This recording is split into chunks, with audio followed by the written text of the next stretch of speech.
In lesson 5, we're going to be talking about analyzing connections. So structure and transition words are used to show ideas, how individuals or events are similar or different or otherwise connected. Okay, so these can be connected in ways like cause and effect, compare and contrast, problem and solution. Okay, and there's different strategies that you can use to figure out how these are connected. So look for transition words, look for words that repeat, and take notes and annotate as you read. So remember, the annotations are just things that you are thinking about while you're reading. Maybe things that are interesting to you, questions you have, inferences that you're making, any thoughts or ideas that you have while you're reading. You want to take notes of those, okay?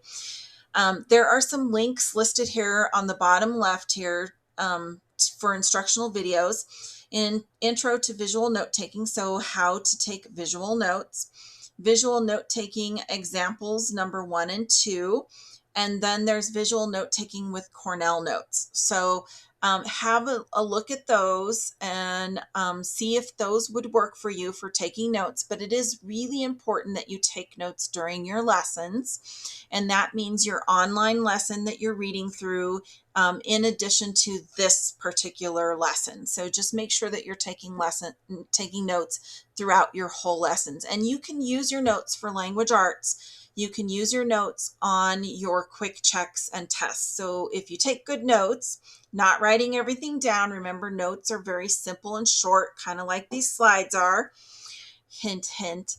And basically you just take short notes with short phrases, things that you need to remember, the key points, and then you can use those on your tests and your quick checks.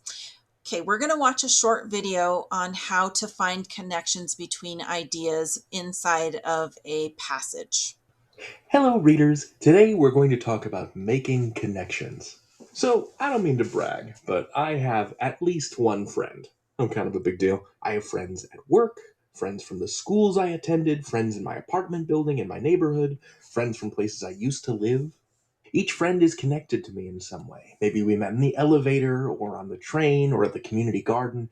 In some cases, I introduced my friends, and now they're friends with each other, and even hang out without me.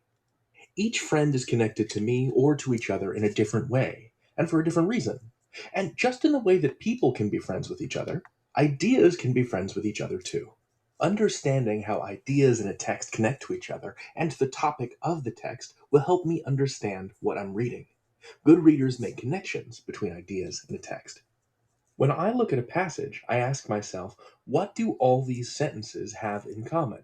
How are they connected? Let's explain with a brief passage about building ships.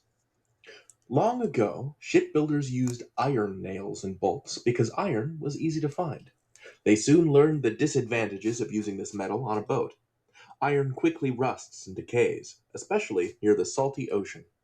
They switched to using brass, which lasts longer. I want to use this paragraph to describe three common ways authors show connections: comparison, cause and effect, and sequence. Comparison. What's the same or different between two ideas? So it's similar between brass and iron is one example. We can say, okay, both of these are metals and both were used in shipbuilding. Now what's different between them? Well, iron rusts quickly in the ocean, and it does so faster than brass, right? Brass lasts longer. Now let's talk about cause and effect. How does one event or idea cause another event or idea? Well, what happens when you put a ship with iron bolts into salt water? It rusts and decays. The ocean causes the iron to corrode and rust. So what did shipbuilders do as a result? They switched to using brass. And finally, sequence. What order did things happen in? Now the paragraph begins with long ago and talks about iron before it talks about brass.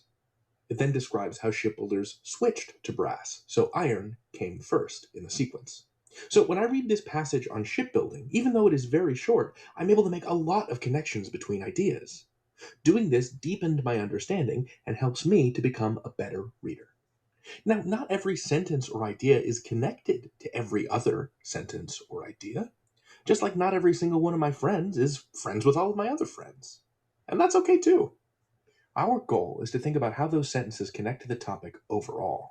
Think about the big picture. Understanding the connections between sentences is one of many ways you can strengthen your skills as a reader. You can learn anything. David out.